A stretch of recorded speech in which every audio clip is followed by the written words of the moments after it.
Thank you all for waking up so early to join the event, and I know you were all setting your alarm clock last night, like making sure you can catch Michael Tsai's presentation. Thank you for that. And I am a self-regarded expert of digital kids, having two of them my own, and one of them already started to wear digital lenses because of all the digital gadgets she's got, and I conduct daily focus groups with the two of them every day. But today, the data I'm sharing is not coming from those focus groups. It's actually a global study we launched last year, which I will introduce a little bit later. Let me first make sure this mag thing actually works.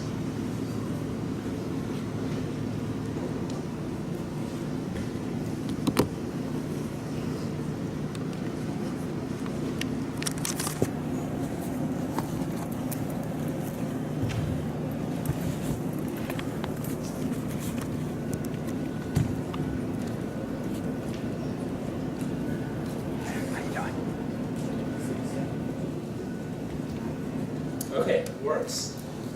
So, for those of you who don't know me, I'm the SVP of Research at Interpret. We are a market research and consulting firm based in Santa Monica, and we do a lot of research in the gaming, home entertainment, movies, and media space. And only recently we started looking into the kids space, driven by some of our clients like Disney, Mattel, and this slide shows you a couple of the marquee clients we have, and you can see on the gaming side, we work with mostly the large global game publishers, as well as some of the online gaming companies such as Kodam and Tencent. And the data set I'm using for today's presentation came from this study called Gamebyte. As I mentioned, we launched this study last year. It's a pretty ambitious study. Now we're on our second wave, and the data I'm sharing actually came from the second wave, which we just wrapped up a couple of months ago. And my team has already started working on the third wave. And they keep telling me, they were like, Michael, this is like painting the Golden Gate Bridge. You finish one wave, and then you're going to the other side and starting again. So although we just wrapped up this one, they're already busy at work for the next one. As you can see, we covered 10 different countries: US, UK, France, Germany, China, South Korea, Japan, Brazil, Russia, and Australia. And we study gamers aged between 6 to 65. And we look at all the different digital and tablet and mobile gaming behaviors. So in addition to looking at their behavior and attitudes, we also help you size the market and kind of help you understand how large the market potential is in each country for each platform and even down to each genre. And we have a pretty robust methodology. If you're more interested into methodology, we can discuss later. I don't want to bore you with that. So let's share some numbers. Overall, in the 10 countries we looked at, based on census, there are roughly 124 million kids, 6 to 12 years old. One caveat here, for China, because when we do surveys, we can really just survey tier 1 to 3 cities. Anything after that, internet penetration is not there for us to conduct online surveys. So for China, we only limited the size to tier 1 to tier 3 cities. But if you think about China, even a tier 3 city has more than like 3-4 million people. And so we definitely left a pretty big chunk of kids out of China because of the limitations of the methodology. And out of the 124 million kids, 81 million of them are active internet users, meaning they go onto the internet, whether it's through a mobile device or a PC, on a weekly basis.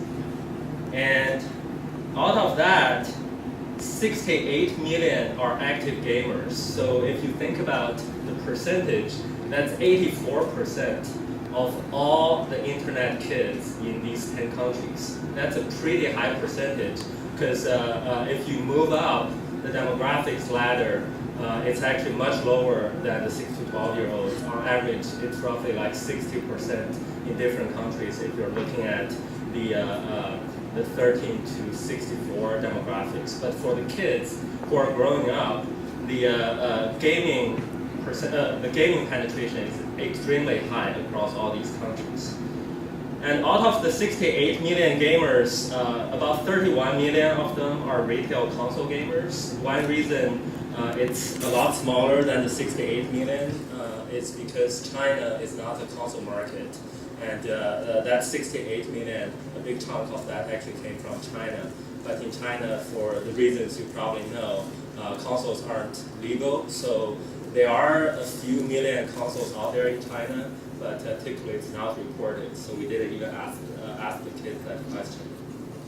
About 18 million of them play free-to-play PC games. So in terms of kids, these are like Club Penguin, Neopets, Poptropica, and all these games. And Minecraft is not a free-to-play PC game, but Minecraft is also a hugely popular online game across all the countries as well.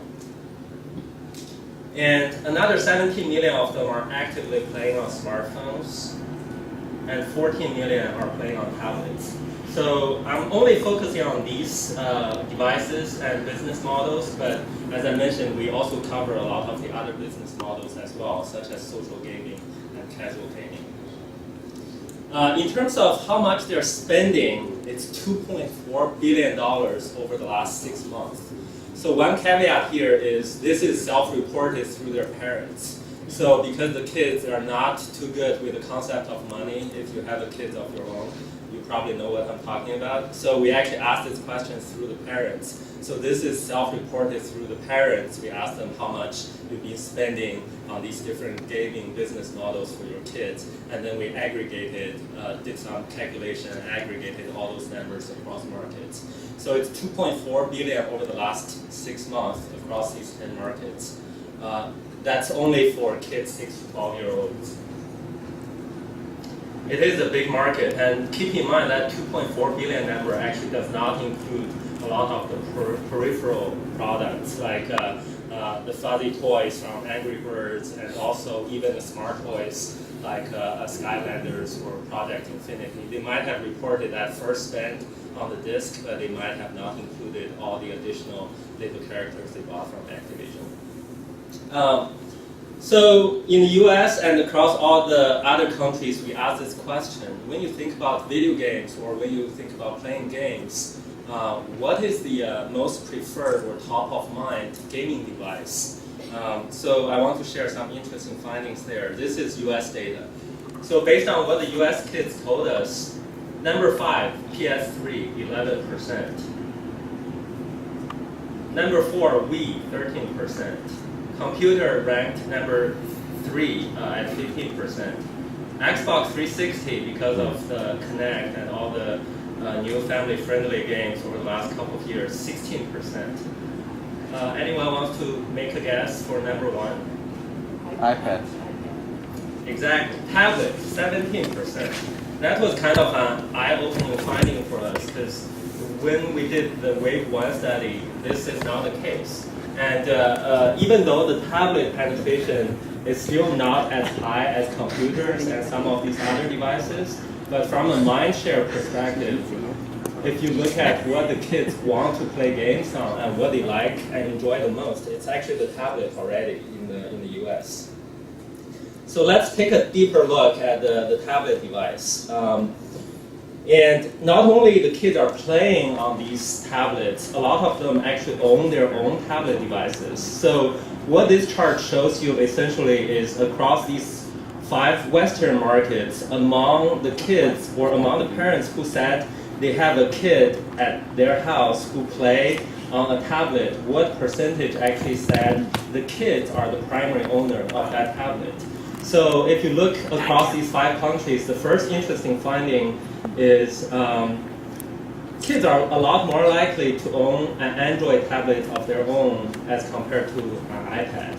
It's partially because the Android tablets are much cheaper and it's easier to hand down to the kids versus the iPad, which is a lot more expensive and more likely to remain a family device or a parent device. And the other thing you also notice is the French, they just wouldn't let their kids touch their iPad.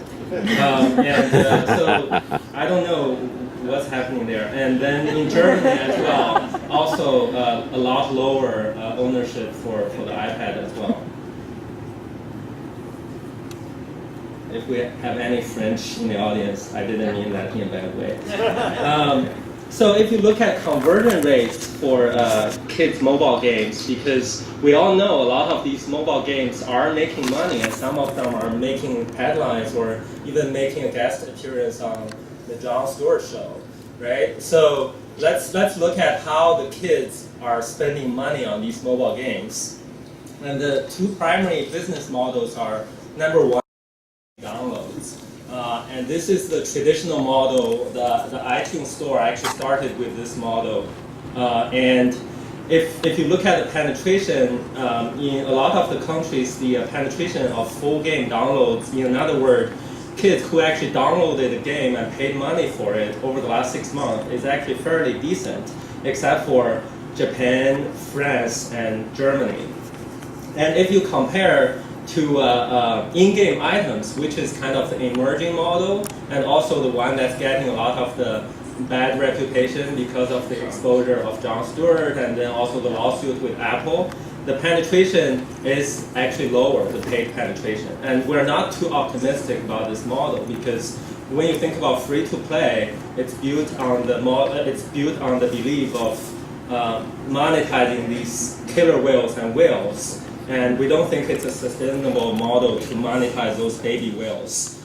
So if you are in the kids market, hopefully you're considering other alternative models as well. Yes, please go ahead. Just a clarification, you said conversion rate.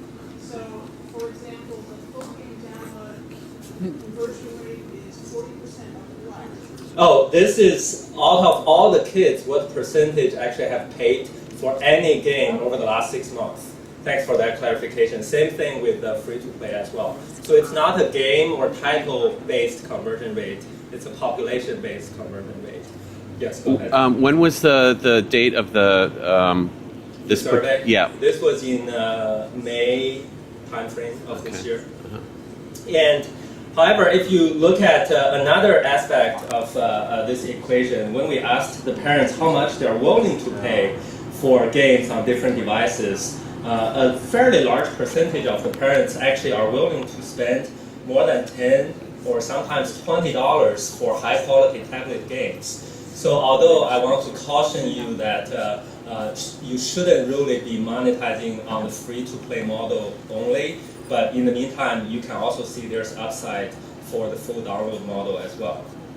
Yes, go ahead. Are all the tablet games apps, or are they browser-based? Most of them are apps right now. But the browser-based games are emerging as well. I have about 2-3 minutes before I need to wrap up. So let me wrap up and then we can address some questions later on, maybe outside after this session. And the next topic I want to share is the free-to-play games, because that's another interesting area to a lot of you as well. So the first thing we want to look at is what are some of the popular games. So if you look at the Western hemisphere, I'm kind of including Brazil in there because there's a lot of similarity between Brazilian kids and the Western kids. These are the popular titles. And there is some regional difference for sure, like Ben Weevils, only popular in the UK, Dofus, only popular in France, and Movie Star Planet, pretty much just France and Germany. But also there are some globally popular titles like Club Penguin and Moshi Monsters and World of Warcraft. And then in the Eastern Hemisphere, these are the popular titles, and it's actually very localized. It's not like the Western markets where you have a popular title coming from the US or the UK and suddenly it's popping up in all the countries. So in these other countries, it's a lot more localized, like World of Tanks in Russia, Counter-Strike Online in Russia, and then for Japan and South Korea, mostly local games as well. And China, it's mostly all the Tencent games. Tencent launched Local Kingdom, extremely popular among the kids in China. And let's look at the conversion rate for free-to-play games. So again, the two predominant business models are premium memberships and in-game items. For premium memberships, this is the conversion rate we're looking at. The first thing you notice is, again, France and Germany, they just don't convert very well. I actually have clients looking at this and giving up on those two markets and considering those as like secondary targets. And then when you look at in-game items here, actually the parents are a little bit more willing to pay for in-game items because it doesn't have the bad reputation like the iPad free-to-play games do, and also the parents have a little bit more control on the money that they spend on these games because there are alternative payment models like the game cards you can buy from the retailers so they can budget and then control how much their kids spend. And the top spending drivers for kids, these are the 5 top spending drivers. Number 1, character customization. Number 2, special items that's only available if you spend real money. And number 3, I finished all free content and now I still want to play. Number 4, special item that's really hard to earn without spending money. And finally, they want content that's exclusive to premium memberships. And there are some regional nuances for sure, and I'm just highlighting 2 here. But if you look at all the 10 different markets, there are a lot of interesting nuances. So just to wrap up, my last topic is the smart toys. As we know, it's a booming market, and a lot of companies are paying attention to it. Skylanders hugely popular in the Western markets if you look at the awareness level, and also the conversion between kids who actually know that game and kids who actually own that game. And if you also look at the number of Skylander toys they own, this is a cash cow for Activision. There's no question about that. I mean, they made $1.5 billion already. It's a gift that will keep giving. If you're a parent, if you think about this Disney Infinity or Project Infinity, I don't know who came up with that name. I mean, as a parent, the first thing I'm thinking when I heard Project Infinity was my wallet. Where that's going to go. And so this slide actually shows you, despite the popularity of Skylanders, there are room for the other IP owners out there. Disney Infinity actually ranks much higher than Skylanders in terms of interest in a smart toy IP among the US kids. And they sold 300,000 units in the first 2 weeks of launching, but they have a long way to catch up with the Skylanders, as I mentioned, which already sold $1.5 billion. So that's all I have, and here's my contact information if you want more information or if you have questions we can discuss later on. Thank you so much. Thank you.